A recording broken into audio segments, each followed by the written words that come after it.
Whether or not you like it or think it's fair, the most important part to running a successful photography business is honestly getting the business in the first place. And the way we're going to do that is through marketing. And it's not a super fun topic to discuss. It's not, you're not out on location taking pictures with sexy things or whatever, but you need to have a solid handle on marketing, and you're going to have a plan for marketing your business before you are able to get those high-paying jobs. Now, the first part of marketing that I want to discuss is your portfolio itself. You might be able to get away with being a terrible photographer in real estate and spending a ton of money on marketing to get those $100, $200 jobs all over the place. But in the high-end market, people definitely have a bit more discerning taste, and you're going to have to be good before you get the high-end jobs.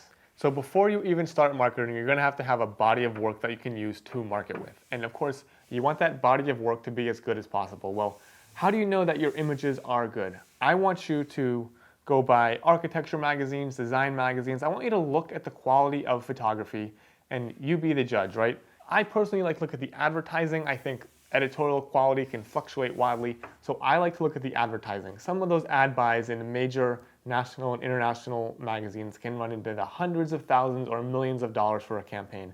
And when you're spending that much money on a campaign, you're not going to use a crappy photographer. So I like to compare my work to those work that is in those ads, and you can see the quality of photography. The light is sublime, the retouching is perfect. When you aspire to that level, you will definitely realize the shortcomings in your work. And what I honestly do is I try to recreate some of those photos if I have time, or try to learn those retouching techniques, try to see what that photographer has done, reverse engineer it so I can improve my work to match that level. Now, I've been teaching photography through the internet and through workshops and like guest speaking appearances and all that for about 4 years now. And I see a ton of photography, and I deal with a lot of photographers, and some photographers, don't get me wrong, are absolutely amazing, and I love looking at their work. And there are some photographers who will come to me and say, oh, that my business is not doing any good, and they'll blame the market, and they'll blame other photographers, and like I've had people blame me for teaching photographers how to shoot architecture, and I am the demise of their business, right?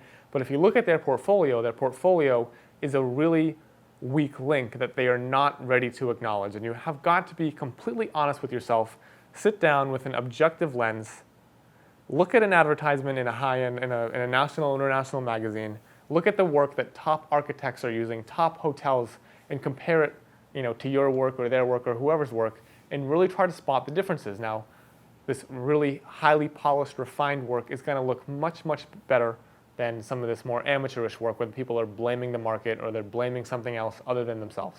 Now, before you think, oh my God, this guy's head is so huge, I do this for a living, my business has grown exponentially year after year after year, it just keeps getting better. But every week, it kills me because I see someone's photography who just blows me away, and it knocks me back down a peg, and that makes me want to get better all of the time. So you really, it's okay to think your work is great, but keep in mind that there will always be someone who's just, their work is outstanding and amazing, and you look at that and it can really, really have an effect on you and make you want to push harder and harder to get your work better and better and better. So be aware of where you are, but also be willing to admit that there are photographers who are much better than you are, and there will probably always be photographers who you consider to be far better than you. So if you get to a point where you think you are the best photographer in your own little world, I think that's a really dangerous spot to be, right?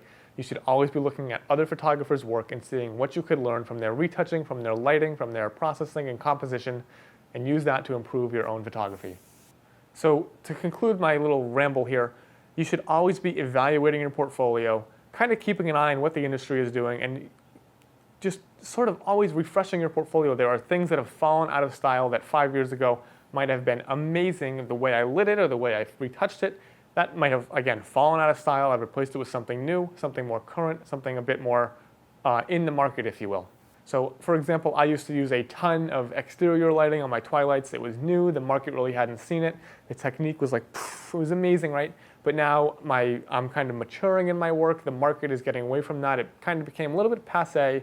So I'm still using a lot of the same techniques, but in much more refined ways. So a lot of the images that I might have been known for 3 to 5 years ago, a lot of that maybe it's fallen out of style. Architectural style has changed, photographic style has changed. I've been constantly replacing those images with new, updated pictures. Now that you have the portfolio, I want to take a few minutes to talk about the single most important marketing tool that any photographer living in this age will have. That, of course, is your website.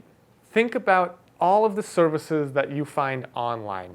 everything from the food that you eat, to the cameras that you order, to the yoga studio that you go to. You probably Googled that before you went and actually visited them in person. So people are going to Google you, they're going to search for you, they're going to want to know more about you before they want to hire you. 5 to 10 years ago, having a super high-end, good-looking website was very difficult, very time-consuming, and in some cases, extremely expensive.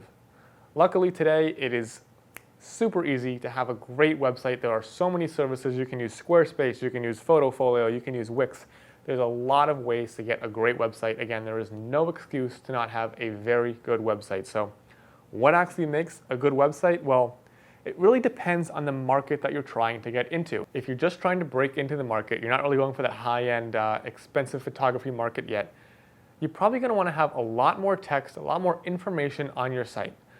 Some things that explain your capabilities, what you can do, what you offer, how you work, that sort of thing, so that you're not answering a ton of questions and spending tons and tons of time explaining to clients who aren't really ready to spend thousands and thousands of dollars, or clients who have not worked with a photographer before, what goes on when you shoot. But as you progress, I find that your clients already know what makes a good photographer. You don't need to go into detail about all the services you offer, all the retouching, all the lighting, all the gear you use or whatever. A very clean, simple site that cuts the BS and gets right to the pictures is really going to be a valuable tool. Not only is it important to have your pictures displayed well on the website, but I think it's of the utmost importance that you have a great About You page. Now, when I hire someone, I don't care who he is. If I'm going to pay him thousands of dollars, I want to know more about the person, especially if you're an architect or a designer or a marketing director. You're going to be spending 12 or 16 hours with them in small, tight, confined spaces. And if you don't like them as a person, it's going to be a terrible experience, right? So make sure that your personality comes across in your About You page. Make sure that you have good pictures. Make sure that you write about yourself in a flattering way. If you don't feel comfortable with that, hire a copywriter. You can find a copywriter at a site like Wonderful Machine for maybe $100 or $200 to get you some new updated copy for your website. And make sure that you accurately describe your personality so that people who hire you feel like they understand you from your website. In addition to the great copy about yourself, I think you need to have a professional headshot of yourself. Now, you might be like rolling your eyes like, oh, what do they care if the pictures are good? Who cares what I look like? Unfortunately, we live in a vain world and people want to know what you look like. I would be happy, I would be smiling, I would be, most of all, approachable and appear easy to get along with, right? I know there are thousands of headshot photographers all over the world. It should not cost you more than a couple $100 to get a headshot that you're very happy with, and it is a very important marketing tool. Now, personally, if I want to hire someone to work for me, for example, a stylist, a web designer, an assistant, and I go to their website and there's no picture of them, it kind of weirds me out. Like, I really don't want to work with them because I feel like I don't get to know them. I feel like something weird is going on. So for that reason, I feel like it's important for me to have a photo on my website as well. Now, depending on the market that you're going for, you might want to look into adding some other features to your website. For example, I know that I really enjoy Photoshop and I really enjoy that kind of commercial type of photography where I'm getting really into making art in the camera and in Photoshop. So I like to show my clients how far I can edit a photo or what I can do to kind of make their vision come to life. So I personally have a before and after slider on my site that shows them that I can remove basically anything, any problem that comes up on location. I can say, look, I can fix this. Here's my example of me doing something just like that. And I find for me, like, that gets me a lot of work. Now, you might find that you hate sitting in front of the computer and you hate cloning out abandoned buildings next door to the property that you're shooting. So I would not, in that case, I wouldn't put it on there. But again, that's a judgment call that you have to make. And I feel like because a lot of what I do is commercial and advertising in nature, a lot of people only see the finished product and they don't understand the work that really went into it. So for that reason, I do like to show those sometimes honestly mundane spaces and what I can do to transform them. It can be a great selling tool. But again, like the counterpoint to that is you're shooting real estate for $200 a house. Don't show these pictures that take 5 hours of retouching because you're never going to make money doing that and your clients are going to expect crazy things when all you're getting paid is a couple $100, right? Or another example, like if you're really into that documentary style of photographing architecture, you're not big into the retouching, what good is it going to do to have this page on your site that's all about the retouching? One way I never expected my before and after page to be a success is that some people find it so interesting that they'll actually spend like 10 or 15 minutes on the site just playing with it, looking at the changes I've made, kind of doing like an A/B comparison. And that actually really helps with your SEO rank and Google ranking, and the time on the site is a factor that Google will use to determine how high you will end up in search results. So not only does this page get viewed a lot in terms of time, but it also gets shared a lot, which again helps sort of bump that SEO. It'll end up on like photographer websites and some architect websites, and people really, again, they enjoy seeing the process that goes into those photos. So for me, I think that's a really good thing to have. So in addition to what I've mentioned already, I think it's somewhat important to have a blog. Again, Google looks for fresh content on the website, and I am guilty of neglecting my blog for far too long, but Google will look at how fresh your website is, how much content is on there, and a blog is a great way to always be adding fresh content to your website, keeping your clients updated on the happenings. And I think it's kind of cool to have like a diary of where you started and where you've been. I always enjoy looking back at old blog posts and going, man, I've come so far. And so I think it's definitely in your best interest to have a blog on your site, at least to post current work so your clients know that you're staying current with your job. Now, if you aren't good at staying on top of the blog, I would say remove the little dates from the header, or hire someone to make sure that you do stay on top of it and post semi-regularly. Lastly is a contact page. Some people go back and forth about this. I don't put an email address on there. I only use the contact page. Some people are like, oh, that's kind of dumb, but I find that what happens is my phone number and my email just get picked up immediately by spam bots, and my inbox just becomes filled up with people trying to sell me something. So I've taken out my email and phone number, and all I leave in there is the contact form. This, again, also makes it relatively easy to get a direct line to my inbox. And I found for me, this helps me stay much more organized than having to chase different contacts across different mediums. So I don't have to, follow up with the phone call and an email and then get the guy who texts me out of the blue. So I like to keep it just to one contact medium. Again, you might find that you like the phone better, so put your phone number on there, or just your direct email address, but that's totally up to you. But again, you should make it very easy to find you and contact you no matter what you do. So just to sum it up here, in order to have a great website, you're going to want big photos that are the first thing that people see. You're going to want some kind of hook, whether it's a before and after page or maybe behind the scenes videos. You're going to want some kind of about you page with a good picture of you, a nice headshot, and some professionally written copy, and you're going to want an easy way to contact you. It doesn't really need to be much more than that. So now that you have great images and a great website, let's talk about how you're going to get these pictures in front of people.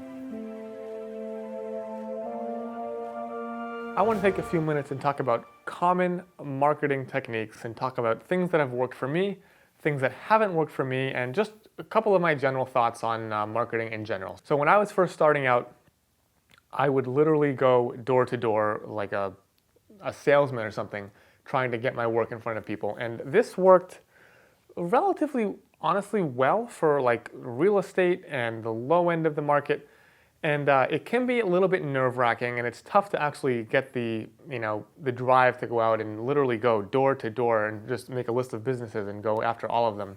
But after a while, I had a pretty good routine down, and I was able to leave my marketing materials at different offices with different real estate agents or designers or whatever, and I actually made a somewhat decent network out of doing that. So that was the first thing I did, and I honestly did that for like a year just to build up my first real estate client base. So what exactly did this door-to-door cold call sort of consist of? Well, this is, again, when I was kind of broke, I made these little flyers. I can't believe I found these, kind of embarrassing to show you guys, but I would, I thought these were amazing pictures at the time, and I would take these and I would go around to realtors, and I would just literally walk in, introduce myself, and say, hey, my name is Mike Kelly, and I'm a photographer, and you should work with me, or I'd love to talk to you guys further about this. And I would leave these little handouts with them, and they started to get a little bit better over time as I did this. But I would say this is going to work fairly well for like low-end clients, and it's a good way to get your foot in the door if, of course, you're not completely socially awkward. If you can go in and make small talk and handle, polite conversation, you should be fine doing this as long as you don't come off as a crazy person. So yeah, this was really the first thing I did, and like I said, I did this for probably hundreds of offices to build my first initial clients. And thankfully, we're past that point. And honestly, I don't think that this would work at all for higher end clients. It's not like you can just walk into the marketing department of a hotel chain and put, pamphlets in front of them. It doesn't work like that. So in order to get in there, we have to refine things a little bit. So these would probably cost like a couple dollars a piece. They're like really heavy stock, glossy, and I would go through the whole printing and proofing and design process. I think I hired a designer to make them, and then I ended up printing them, and I spent like $500 at a time. But again, if one of these is a hit, you'll instantly kind of recoup your investment with that client over time. So not really a bad investment, but just kind of nerve-wracking, and again, sort of limits you to low-end clients. So if you're just starting out and that's something you want to do, here's what I found worked fairly well. I would go in, of course, introduce myself, and I would ask if there's someone in marketing that I could talk to real quick or leave these with, and I would go ahead, leave them or talk to them. If I got a chance to talk to them, I would just give them a brief spiel. I wouldn't spend 30 minutes of their time. And then most importantly, I would get a card of theirs and make sure to follow up in a couple days' time. If you don't follow up, that thing will just get put in the trash and forgotten forever. But if you stay in front of them, the odds of them working with you are going to be 10 times higher than if you just ran in, put the thing on the counter and left, right? I personally would not do a hard sell. I wouldn't go in there and start talking money. I would say, oh, it's going to be $300 to $500 and you're going to get 2 for 1. And you sound like an auctioneer or a salesman or something really kind of sleazy. So I would just leave the information and get it on their desk. Again, present yourself very well. Nice handshake, nice clothes, well groomed, and leave a positive impression. And again, make sure you follow up, and hopefully they'll like what they see and the conversation is open. Even if they don't work with you immediately, they will have you kind of on their roster of photographers. Another thing that I have done for marketing is print mail. And there's a lot of different ways to do this. Some people will send a postcard every month or every quarter, or they'll send a book every year or something. When I did this, I sent something about this size. This is actually a proof, so it's not a final copy. But what this is, just to give you an idea, this is a book that I would send. It's about 30 pages, and it's got some information about me. And it obviously has a bunch of my pictures in a nice wide landscape format and some text about my capabilities and what I can do. This is obviously a bit more high end of a marketing approach. These would cost like $20 or $30 a piece. And I wouldn't just send these blindly to 1,000 people. I would make a nice targeted list and say, here's a list of 20 or 30 clients that I would love to work for, whether they're an architect, a hotel, a designer. And I'm going to actually handwrite a note that goes in here, and I'm going to say, hi, my name is XYZ, and I love your work. I love to work with you. I would love to have a chance to sit down and talk with you and figure out if I can be of service to you. But again, you don't want to seem like super salesman-y. Just leave the line of communication open. And again, you want to make sure after maybe a week or two after you sent it that you follow it up. And again, this can easily be a multiple $1,000 investment to do a campaign like this. But I have found the book to be much more effective than just sending postcards every quarter or something. But you want to make sure that you're not just sending a book and then forgetting about it, right? You don't want to just send them. You don't want to spend $50, putting this together and then writing out the card and making it all fancy and packaging it and mailing it, and then just forget about it, right? Because they need to be reminded of your presence. So you might send this every year, then you might send a follow-up email, then you might send another one a year later, or in between, you might want to hit them up on social media. You might want to get on Instagram and like their photos and just kind of keep yourself in their mind. And you can, again, supplement this with smaller mailers, but personally, I think the postcards are a little cheap. So I go up to the next level on this, and again, I went for the book. So like I said, this is just a proof copy. This isn't actually a final copy. I couldn't find a finished one. But this is, again, to give you an idea of the size. I think everyone's work honestly looks much, much better when it's laid out nice and wide, and you can actually put it in front of you and look at it instead of being on a computer at 500 pixels. If you're going to do these, I would do it right. I would make sure you get them color corrected and go through like a local printing house so you can proof it before you actually print it. And again, these do cost a fair bit of money. So I would be very careful, very targeted with these. I would keep it local and keep it to someone that you can follow up with, whether on the phone or in person, and just kind of gauge their response and go from there. Again, you might not land the job immediately, but if the book is nice enough that they don't want to throw it out, they will sit there on their desk forever, and you will always kind of be in their head when they're looking for a new photographer. I feel like these are really good value for going after those mid-level clients, those clients that are going to pay you more than $500, but probably less than $2,000 or $3,000. And it's just a fairly solid investment to get a decent return on that type of client. But if you're going for very high-end, This might not work so well because if you, again, sending this to a big ad agency or a hotel or someone with a marketing department, I feel like you're just going to get lost in the mail. You do want this, again, to get into the hands of the person you want to hire you. So again, small architecture firms, interior design firms, places that I feel like the door-to-door pamphlet thing might be a little bit too cheesy, I would step it up and I would go with mailers. Now, this isn't something that I currently use. I'm on an entirely different sort of program right now, but this was, again, I feel like this was an essential sort of stepping stone in my business.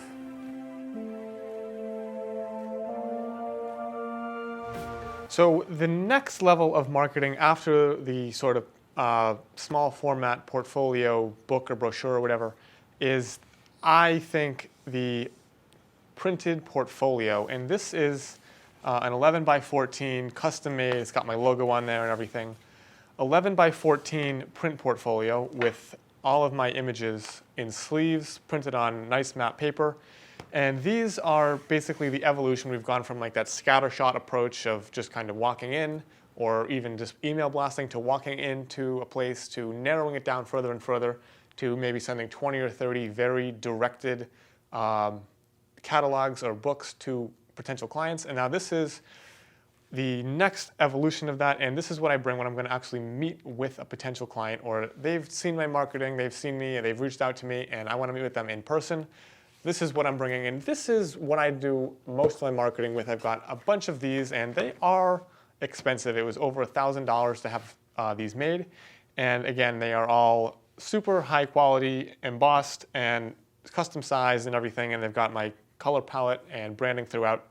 And these, like I said, contain my images in relatively large format. Again, 11 by 14, some of them bleed all the way across, some of them are on individual pages. And these have a much more dramatic impact on the people that are seeing them.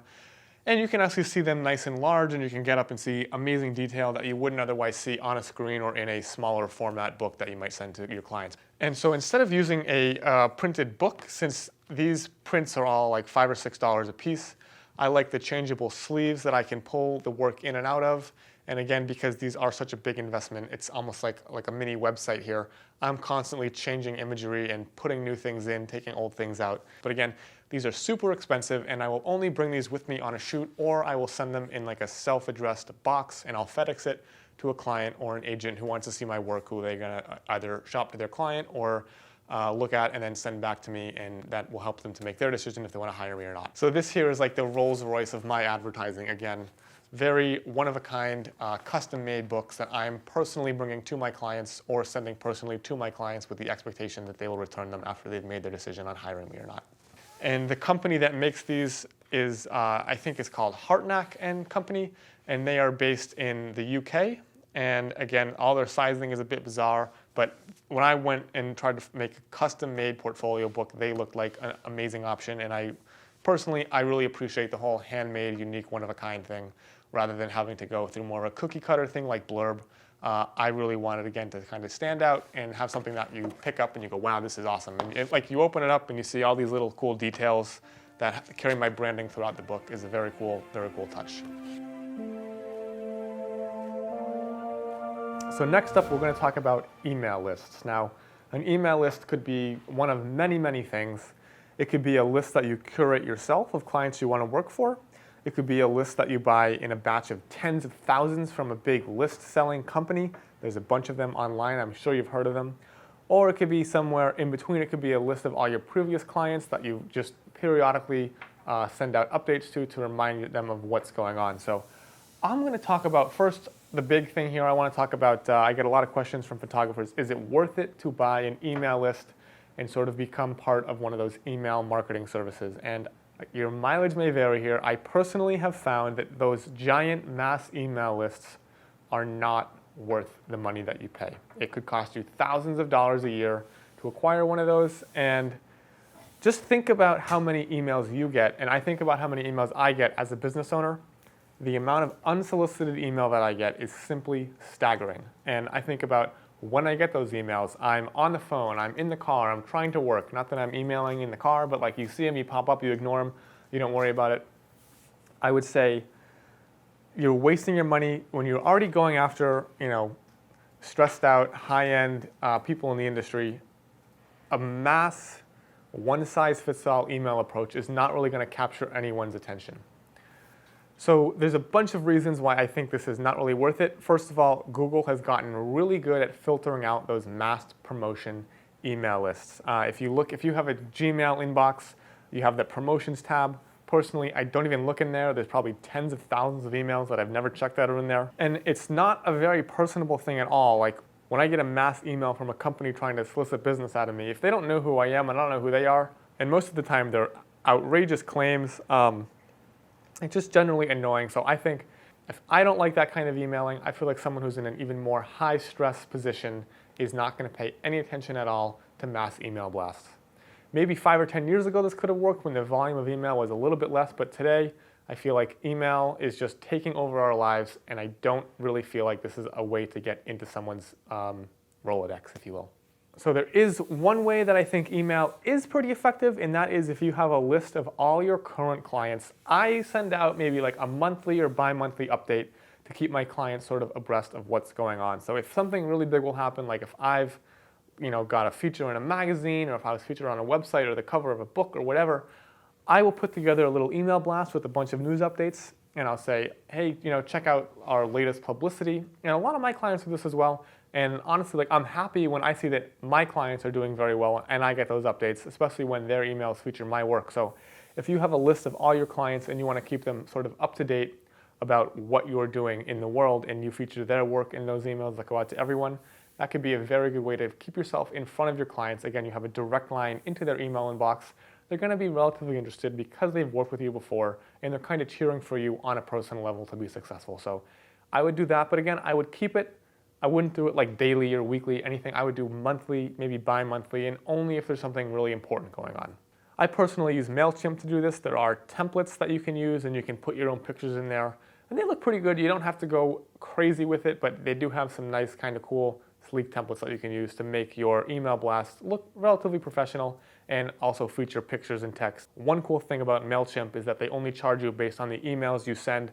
So if you're just sending a small list to maybe 50 or 100 people, you're not going to get charged an insane amount of money to do that. Whereas if you did want to send 50,000 mass emails, you would pay much, much more to do so.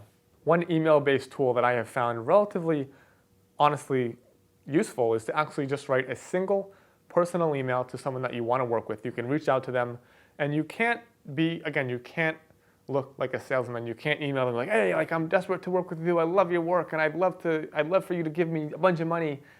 You can't do that. I would say something more along the lines of, hey, my name is Mike Kelly, and I'm an architectural photographer who's also in town. I don't know if you have a current photographer that you're working with, but if not, I'd love to talk to you. I'd love to get to know you and possibly work with you. I have found that, honestly, I've gotten a pretty good response rate out of those. Of course, most people might not reply at all, but some people, you might get a really good positive response out of that. You can say, yeah, sure, come on over, let's meet with you, and then you can bring a portfolio book or something and meet with them in person, rather than doing this impersonal email blast or mailer thing. Again, that personal connection is really, really important. And I find that people really value when you talk to them individually rather than as one of 50,000. I have gotten questions like, do you just pick up the phone and cold call places? I know that I personally hate when people call my phone and I'm not looking for a phone call. If I'm working and my phone starts to buzz and it's someone I've never heard from, it drives me bonkers, right? So if you're an architect or if you're a marketing manager for a hotel and you're running around like crazy and your phone rings in the car and it's, hey, I'm so-and-so photographer and I'd love to work with you, I would just be like, click, no way, right? So I think that's kind of intrusive. I would never really consider doing that. So I would just not do the phone call thing at all. So for those reasons, I really would not recommend the phone call, cold call. And I think that's a little bit different than a in-person cold call when you walk up.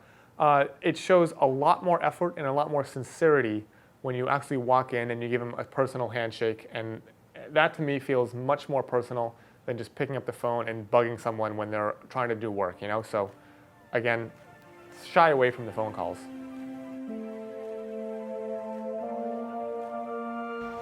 So let's take a minute and talk about web advertising. I've never been a big believer in ads like Google ads or banner ads or anything like that.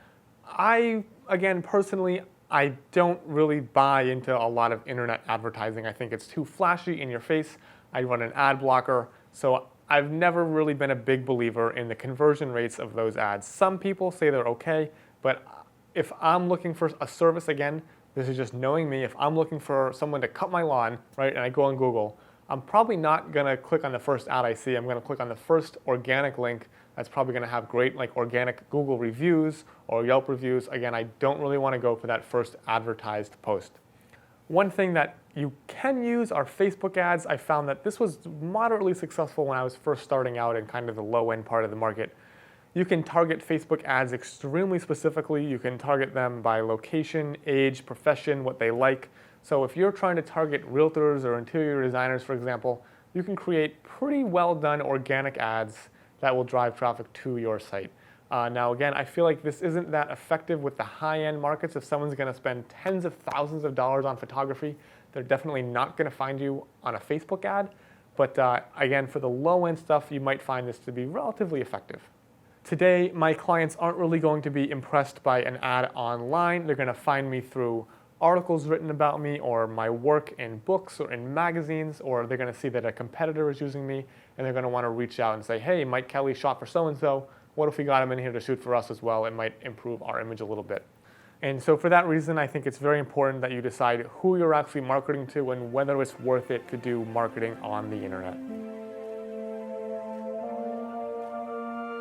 So I've given you guys my opinion on paid internet advertising. Let's take a few minutes and talk about social media. I get a ton of questions about Instagram and Facebook and Twitter and this and that and this. And is that an effective way to advertise? And it's a very complicated question. I think the answer is yes, it can be pretty effective, but also no, because it can also be the biggest waste of time you'll ever encounter. First up, let's talk about Instagram. It's probably my favorite social network, and it's a very visually based way to communicate. Now, some people's goal on Instagram is to find as many followers as they possibly can. I've taken a bit of a different approach. I go for much more personal connections, and you'd probably be surprised, I probably have many less followers than you would think. Now, if you're blasting out things to 150,000 people, that might be great, but again, you're not really having conversations with them. I like to sort of hunt out potential clients. I like to tag them in my work. I like to put my work I like to hashtag it and categorize it so that people who are looking for architectural photographers might stumble upon it, and they might follow me and make a little mental note, oh, keep an eye on this guy, like he's doing some cool stuff. But again, my goal with Instagram is to make more personal connections, to actually open a line of conversation between myself and architects, rather than just try to make myself find 100,000 followers and then just kind of, again, do a mass blast of Instagram, which is very similar to that mass email blast approach, which just I don't find works very well. All right, so for example, let's take the hotel that we shot. Something that I might do would be, I might take an aerial shot or a shot of the hotel, and I might do a little write-up on it on Instagram, and I'm gonna tag the hotel, I might tag the designer, and I'm gonna do hashtags like hashtag hotel, hashtag resort, hotel photography, resort life, aerial photography, aerial, hashtag, all these different hashtags that sort of categorize that photo into the Instagram machine, if you will. And now as that photo grows in popularity, it might get shared, it might get propagated through the sort of Instagram sphere. And all these hotels, they have a marketing department, they have a social media department. They are going to see what is trending. They're going to see that I am doing a lot of hotel photography. They might reach out to me and contact me and say, hey, we saw the work you did for so-and-so, or hey, we really love your work. Would you like to come and do some work for us? And this is something that has happened, I don't want to say fairly often, but it's happened a couple times. And for a low amount of effort that you put into Instagram, it's good to have that presence, and you never know who might see it if you correctly hashtag and categorize your work on that service. One more thing that my clients really do appreciate is that I might shoot for them and post their work on my Instagram, and I might tag it, for example, with some big architecture magazines like Dwell or Real Simple or Architectural Digest, and those accounts will then repost that work. My architect client or interior design client will get a nice little boost in traffic, and it's just one way to kind of please your clients more, get their work seen a bit more, and raise your visibility as well. And once other designers or architects see your work associated with those big names, it's just like a little publication boost. It's kind of like getting in a magazine, but on a smaller scale. It's just one way to sort of capitalize on that medium. Instagram to me is a relatively casual medium, so I can post pretty much anything I want. I can post portfolio stuff, I can post personal work, I can post little behind the scenes photos, Some of my clients love to see the behind the scenes photos. Again, they make me seem like a personable, approachable person. And these clients, they're gonna check out your social media accounts before they hire you. It's just like a job interview. They're gonna wanna know, what does this guy do in his free time? Is he cool on social media? So that's one way to kind of keep it fresh, keep it interesting, and again, share those behind the scenes moments that give you, again, a more personable side. Now, off the top of my head, I can't recall someone actually contacting me through Instagram and hiring me through that service, but I do know that it is working in the background and it is driving traffic to my website where clients will then learn more about me and my work. It's kind of like a little small taste, an introduction to my work. They can go to my website and then contact me through there. It's just one way to drive more traffic to the website where people will hopefully contact you to hire you. So let's take a minute and talk about Facebook, another behemoth in the internet marketing world. And as the biggest social network, you'd think that there would be a lot more reach out of it, but something has happened over the past couple of years where Facebook has tweaked their algorithms for business pages, and you just don't get nearly the engagement that you used to unless you pay to advertise on Facebook. Now, I already told you my thoughts about advertising on Facebook. For the most part, I think your money is not spent so well there, but it is important that you do sort of have this social media ecosystem, that you have a Facebook, an Instagram, a Twitter, or a website that all work together to sort of elevate your brand. So for that reason, I do keep my Facebook active, but unfortunately, I don't think it's worth devoting so much time to because Facebook has made it so hard to reach audiences now. They do expect you to pay if you're going to use a business page to advertise on Facebook. Of course, Facebook is great for keeping in touch with your clients. I'm friends with many of them on Facebook, but again, I don't think it's worth advertising there or spending so much time on a business page. I would say keep a nice professional looking personal page and end it at that. Lastly, there's Twitter. I think what we do is a very visual medium. I think Twitter is a very text-based type of thing. I personally have never gotten super involved in Twitter. I have a small account there with a little presence, but I don't really post any of my work, just kind of musings on daily life. So I would say focus most of your effort on visual media such as Instagram, Facebook. I don't personally pay too much attention to Twitter or other non-photo based mediums. In addition to these general social media sites, there are a number of photography based social media sites like Flickr or 500 Pixels. I have a small presence on both, and there's like Behance as well, which is Adobe's thing. I have a small presence on both, but honestly, I've not really touched them in years because the clients that you want to hire you aren't really going to be looking for photographers on those sites. Those are mostly sites for photographers, look at other photographers' work, not so much for architects and designers and commercial business owners to hire photographers off of.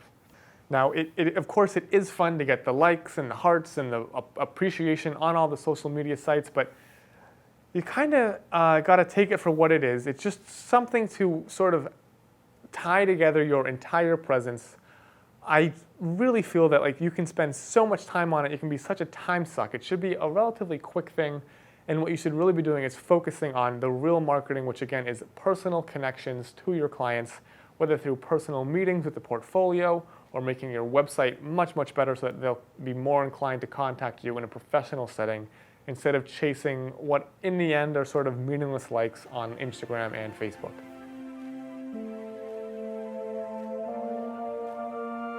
So lastly, I want to talk a little bit about personal projects and how they will help your marketing. Now, if you know my work at all, you know I love personal projects and I love shooting them. But I want to talk about how specifically they can elevate your brand as an architectural photographer. So the first personal project that I ever really did was very much related to architectural photography. And I actually went to Iceland on my own. I made myself like a 3-week itinerary, and I emailed a bunch of Icelandic architects over there, and I said, hey, you know, I am a photographer from America who is fascinated by your country and its architecture, and I would love to come shoot some of the architecture in this country. And that was, like I mentioned earlier, one of the smartest things I think I did, because that really opened up my portfolio and made it appear much more worldly than it really was. So all of a sudden, I had a portfolio filled with images of this new and exotic architecture that people really, really thought was beautiful. And they're like, well, if this guy can shoot a little tiny turf church in Iceland, he could probably shoot this tiny little cabin that I designed in the woods in whatever state we're in here. So it really added a lot of variety to my portfolio, got me experienced in shooting many different types of architecture, and it, like I said, it really sort of elevated my portfolio and gave it a lot more diversity than it would have had otherwise. So my Architecture of Iceland personal project, I've been back 4 or 5 times now, and I've actually picked up some clients over there as a result of it. But this personal project was a very focused thing. I wanted to increase the variety in my portfolio in hopes of capturing more architectural clients, and it worked perfectly. Now, if say I want to be a hotel photographer, right? And all I have are a bunch of real estate photography shots, and maybe my technique is pretty good, and honestly, shooting a hotel isn't that much different than shooting a big house. We got the rooms and the big open spaces. So you want to move into hotels. So what I would recommend that you do is you go on hotels.com or Airbnb or whatever, and you find really cool hotel-related spaces, and you shoot them, and you add those to your portfolio. And you want to find the coolest things that you can, or you want to basically find the things that you would love to shoot, like your dream assignment. I wouldn't waste time shooting all the secondary and tertiary rooms and the things that aren't the real money shots. I would only focus on investing in and creating work from my portfolio. If it costs you $1,000 a night to rent that hotel room, by all means do it, because you cannot build a business without investing in it. Any business, you can't start a restaurant without investing in it. You can't start a car dealership without investing in it, and so on and so forth. You need to invest in these personal projects to fill out your portfolio with the work that you want to be doing. Now, there are multiple types of personal projects. I just talked about using a personal project to increase the diversity of your portfolio, but there are other personal projects that I do as well, things that aren't necessarily architectural photography, but are in some abstract way sort of related to architectural photography. Now, for example, I did a book.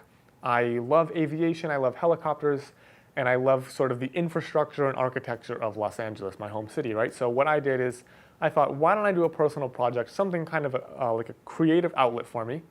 I'm going to photograph the city of LA from above, but I'm going to do it in a very graphic, interesting, artistic way, using a helicopter, getting the right angle from 400 feet or whatever, and I'm going to create a book out of it. And that's going to sort of, gain me a lot of publicity, and it worked wonderfully. So I did this book. There were all kinds of articles written about it. There were book reviews. I did a Kickstarter. I generated tons of publicity. And what I basically said was, like, I will share these images with you. If you write about it and you say, architectural photographer Michael Kelly has spent the last 2 years photographing the city of Los Angeles from above. He does it in a very interesting, graphic way. He shows the architecture, he shows the infrastructure, he shows the port, he shows the airport, things coming and going. And he generally makes our city look very good. If you want to see more of his work or his architectural work, go check out his portfolio. And these pictures, they went like semi-viral all throughout LA, and I actually picked up a couple of architecture clients because they loved the artistic value of the book that I made and the pictures I made in that book. They reached out to me, they liked my eye, and they saw my pictures. They wanted to hire me to actually photograph their architecture. So not only did I get this book, but I also picked up some aerial photography work as well. Things like corporate developers really want aerial photos to show how their construction is going to impact the local area. So they'll send me up in a helicopter and I will make some pictures for them. And again, that all came from a very artistic personal project that wasn't necessarily directly related to architectural photography. So in essence, I'm using these personal projects as a type of Trojan horse, right? I can basically make something that is very unique, but not necessarily from a business angle, like a very artistic angle that will generate lots of publicity on me, on my business, and then people will want to research more about me and my work, and they will see that architectural photography business, and they'll say, oh yeah, like, check this guy out, he does amazing architectural photos, and he just did that LA airspace thing, which we love. So it's a very interesting way to generate new leads and get a lot of attention on you and your work. I think it can be very dangerous to be very complacent. I think it's important to definitely specialize, but I also think it's important to show your clients what else you're capable of. It's important to have a sort of wow factor, something that sets you apart from your competition. And if you're an architect and you go to my website and you see all these cool architectural photos, and then you see, oh man, he was the guy who did the book of LA from above, and he was the guy who did the planes taking off, and he was the guy who did that Pan Am thing. And like, he has a really great body of work, and he can really handle anything that's thrown at him. He has a great depth and variety to his work. He will feel much more comfortable hiring me as an architectural photographer. And of course, if he has an interest in my art, there's more that we can talk about, more that we can identify again on that personal level, which will help our business connection grow. And keep in mind, like, your personal projects should somewhat be, there should be a little bit of a parallel between your personal projects and what you're doing for a business. So if you're an architectural photographer and you want to go shoot like boudoir photography and say, oh, that's my personal project of naked girls, like, that makes no sense at all. Why? It just seems like it's so far removed from what you're actually doing that might not add any value. If you're an architectural photographer and you decide you want to shoot football, like I don't really see how there's a tie in there. But if you're able to find something that is in the same sort of vein, like there is some tie-in, it can be a huge boost to your business.